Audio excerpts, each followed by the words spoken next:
What's going on, guys? What would Vinny do? I want to thank everyone for tuning in tonight. I want to thank last week's guest, Sherry Hamayun Myers. Amazing person. I've seen some of her Facebook Live stuff, like I said, and it's very impressive. Positive energy, kind of people we love having on the show. Speaking of Facebook Live, so this week I want to touch on social media a little bit in general, being used for business. Like I've said, it can be great. It can give you the platform to reach out and stay out in front of people, your past clients. It's great for branding yourself. I've learned so much from following guys on social media like Gary Vee and Tony Robbins. I honestly can say Gary Vee was one of the main reasons I started doing this show. So you definitely can get a lot out of it. But the part that's starting to get tricky out here now is people who are not proven in their respective fields could claim a lot of things that may not be totally true, or they can just spend time all day shooting videos because they really don't have that much business.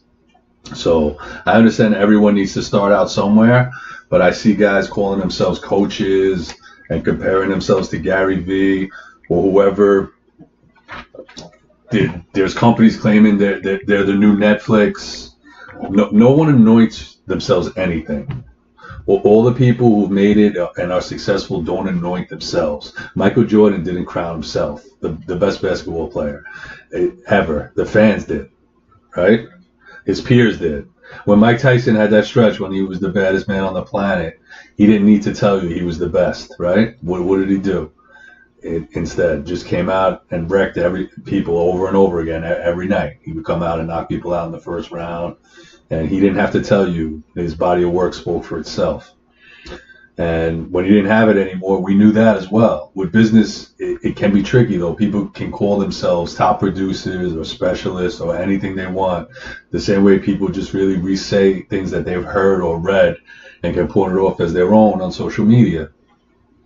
I've just been seeing a big push lately with social media marketing, and the agents who spend more money on ads and have the pretty websites with the bells and whistles aren't always the better choice to hire to sell your home. So just make sure the credentials match up. Social media is important, and I believe in it. I believe in technology, and I understand it. But an agent you hire needs to have experience dealing with so many things. And when you sign that exclusive, you want to have someone on your side with a proven track record, equipped to deal with many issues that can and will arise in a real estate transaction. So videos are cute and Snapchat filters are nice, but once issues start to arise, you need an experienced realtor, not an Instagram model on your side. So realtors who have a full complement of attorneys, mortgage brokers, contractors, anything you need to get the transaction done. Stuff like that can be very valuable. Realtors who have a pulse on the market and know the different market conditions. Speaking of market conditions, a lot of people, I met with people this week, and they always ask, is it the right time to sell, right? If I wait another week, another year, will it get even higher? So I can tell you this, it's better to sell a year early than a year late. What's the saying? Pigs get fat, hogs get slaughtered. If you purchased a house for $850,000 5 years ago, and now you could get 1.2 for that same house, I would say you did pretty good, even if the market continues to go up. Where are you going to make money like that? That's why I don't understand when people say they don't want to have the headache of being a landlord. Like I've met someone this week who bought a house about 6 years ago for that amount of money, $850, and now the house they're thinking of considering selling, and it's actually worth $1.2 million. So think about that for a minute. $450,000 profit, even if it was 10 years ago, which it wasn't. Where else can you do that? Really?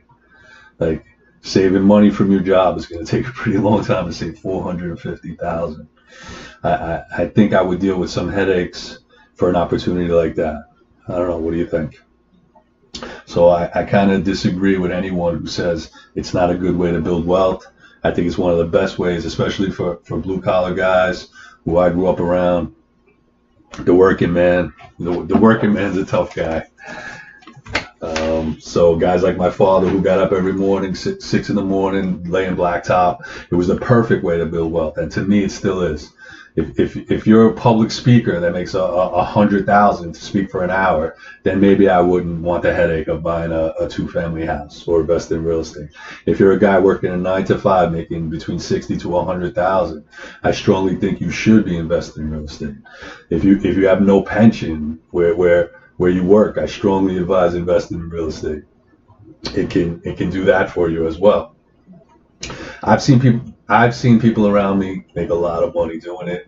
Starting out with my father as a kid, I have close friends, again, blue collar guys, plumbers, phone guys, who have done really well investing in real estate. I believe in it, and that's why I love it. That's why I love what I do. It's so much easier to sell something when you believe in the product you're selling.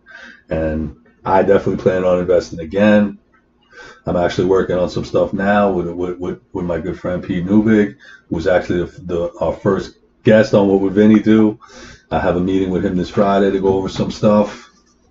And if things work out, I'll definitely speak on it, and I'll be able to get any New York investors who are interested in investing out of town and in investment opportunity. We're going to keep you up to date on that.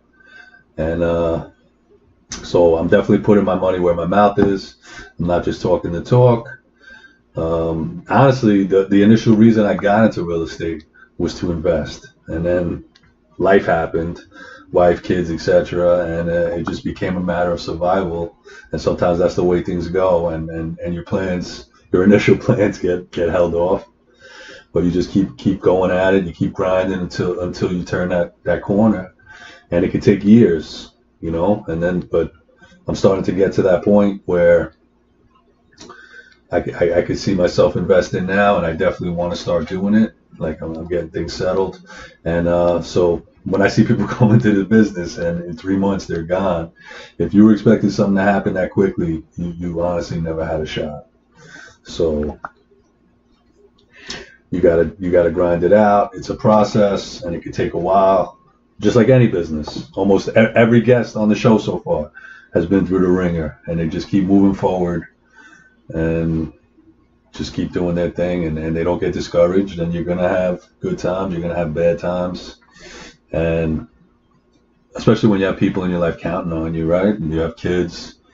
So I mean, last week's guest, she talked about having an eating disorder and no confidence in herself growing up, and now she helps people find their confidence for a living. I mean, talk about full circle, right? So what did she have to go through in her life to get to the point where not only did she fix herself, but she got so much confidence in her ability that now she's helping others. And I love stuff like that, and that's why I love doing the show, because every guest that's been on has kind of went through their stuff, and each one is unique. And but the whole thing that most have in common is they just keep fighting and going through it, and it can take years to see results. And when it does happen, it's a great feeling. When you start to see the fruit of your labor, it's good. And in my business, I mean, I have days where the wheels fall off. I mean, things you worked on for months just completely end, and it can happen late in the process. So that's why you got to kind of stay even keel, kind of not get too high with the highs or low with the lows. I see a lot of agents get excited when they get accepted offers. For me, I'm happy, but I realize that the process is actually just getting started at that point. It's definitely a good moment, but it's still very early in the process, and you can still hit a lot of snags, and it's definitely not time to start popping bottles or celebrating. It's good news, and you're moving the ship in the right direction, but you still have a long way to navigate to get to the finish line. And you gotta, for me, I kind of like to plan for the best, but expect the worst, and you gotta be ready, And then you're gonna have days where everything goes smooth, and you get that listing, or those 2 listings, or you get your closings all lined up. They end up closing the same week. So like any sales job, it's gonna have its ups and downs, highs and lows. You just gotta keep doing the daily habits, putting in the work that generates new business for you. So, and for me, you need to have positive people around you. I can't stress how important that truly is. I actually read an article today on LinkedIn by Gary Vee again, and he talked about toxic people in the workplace. And for anybody listening out there, if you're not on LinkedIn, you definitely need to be. Um, it's really good right now. I mean, the content that's out there just to learn from and to get yourself out there, it's definitely good. I definitely recommend to get out there, to open up an account if you're not doing it already, and start posting some stuff up there. It's definitely it's really positive right now. And so I seen an article today, like I was saying, Gary Vee, one of my mentors that I follow, and he talked about toxic people in the workplace. And a lot of times I kind of feel the things that he'll say, and this is what I like about Gary Vee. That's why he's one of my favorites. I kind of feel that same way already, and then he just, when he expresses it, and I'm like, exactly, it just resonates with me. And he talked about toxic people in the workplace today, and he said something. He said firing is more important than hiring, because when you're hiring, you're guessing. When you're firing, you already know. To me, that's right on the mark from my personality anyway. Because if someone is toxic, they're really, there's nothing to discuss. Actually, they just got to go. And I'm not trying to be cruel about it or anything. I just seen toxic people in both of my jobs, and they definitely could bring down an organization. And I realized that after the person was gone, the whole culture of the sales team kind of changed. Bigger sales, just were getting done. I mean, the change was night and day, and everybody felt it, like everybody. So it's definitely something that's happening, and it exists, and it's not like one of these things you don't want to talk about, because it needs to be addressed. So if you're not in a position where you can get rid of that toxic person, then the best advice I can give you is just stay clear. Just try to keep positive people around you, and stay as far from negative people as you can. No one should really have to endure any of that in business or in personal life. So I want to thank all the positive people around me doing their part. I want to thank people for choosing me as their realtor. I haven't really said that enough on the podcast, and I understand the responsibility that comes with it. And I make sure I'm constantly working on the craft to be able to better serve you guys. So thank you for choosing me as your realtor of choice. It's appreciated. And I'm going to make sure I don't let you down. Thanks for tuning into What Would Vinny Do. Keep liking our page. Keep commenting. If you know someone that you think would be a good guest, let us know. We got a lot more great guests lined up. So keep tuning in. I want to thank everybody. Have a good night.